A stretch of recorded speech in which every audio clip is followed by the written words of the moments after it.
Asarco Copper Mine.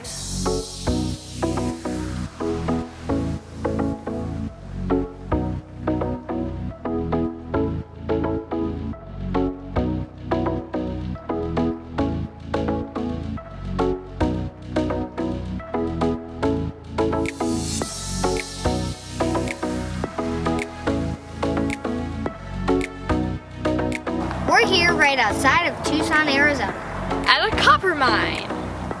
Today we're going to learn about copper mining and take a tour of the center.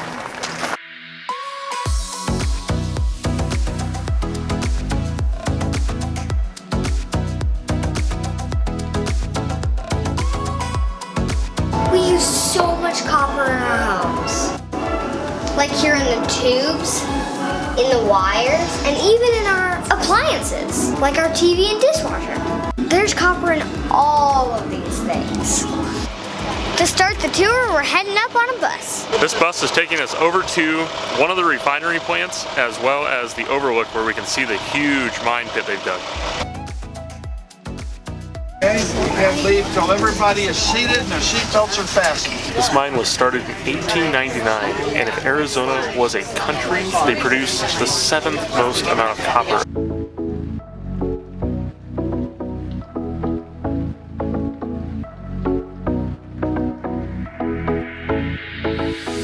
There's one truck now parked there along the side. If you were standing next to that truck, the tallest fellow in here, his head would come to just about the center line of those tires.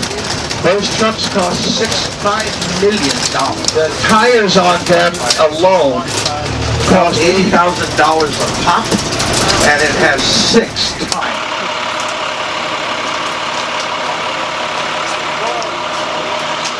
So the north rim of this pit is 2.5 miles from here. Left to right, it's something in excess of 2 miles. And its very deepest point, it is approximately 1,600 feet below the initial surface.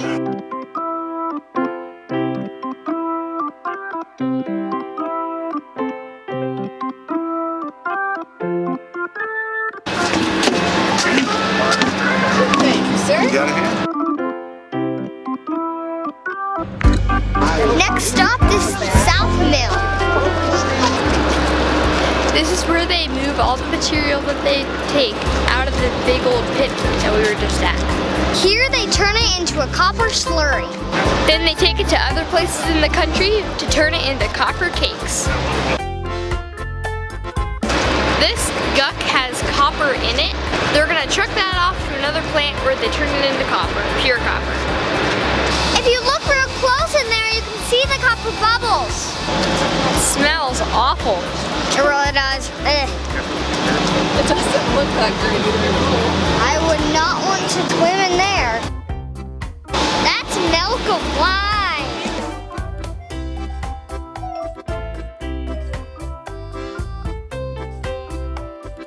Vocabulary for the day, semi-autogenous.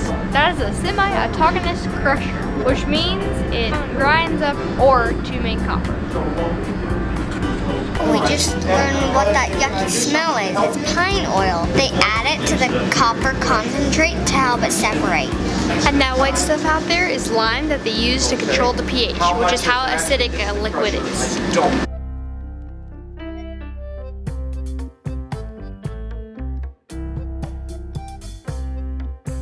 It's kind of wacky to think what it takes to accomplish getting a bunch of copper out of the ground. This place is huge.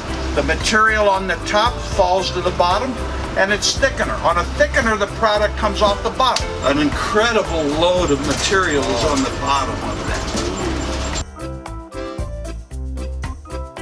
All right, so they have some massive, really massive dump trucks here. And they've got one of their smaller ones that they've stopped using. We can get to go over and walk by it and check it out. This area is called the Big Equipment Boneyard. They basically have a whole bunch of pieces of equipment that they're no longer using in the mine actively that you can come and check out down here. What is a jaw crusher? I'm guessing it crushes rock.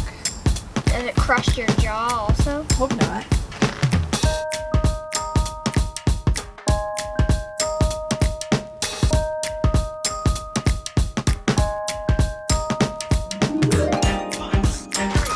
reason this one's down here and the rest of them are up there is because they decided that this one was just too small to be kept up there.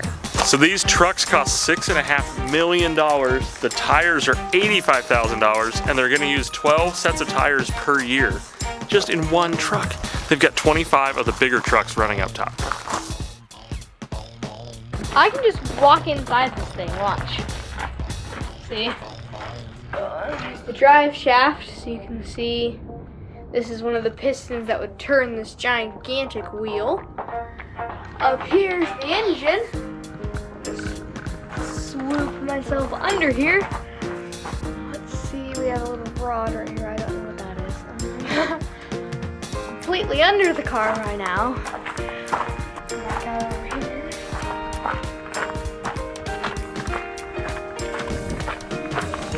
Oh look!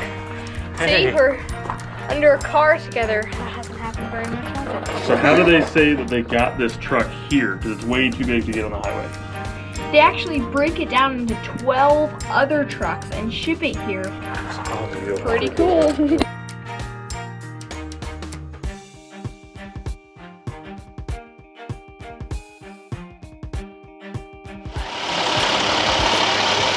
Hope you enjoyed this video. Bye. Bye! It's so big!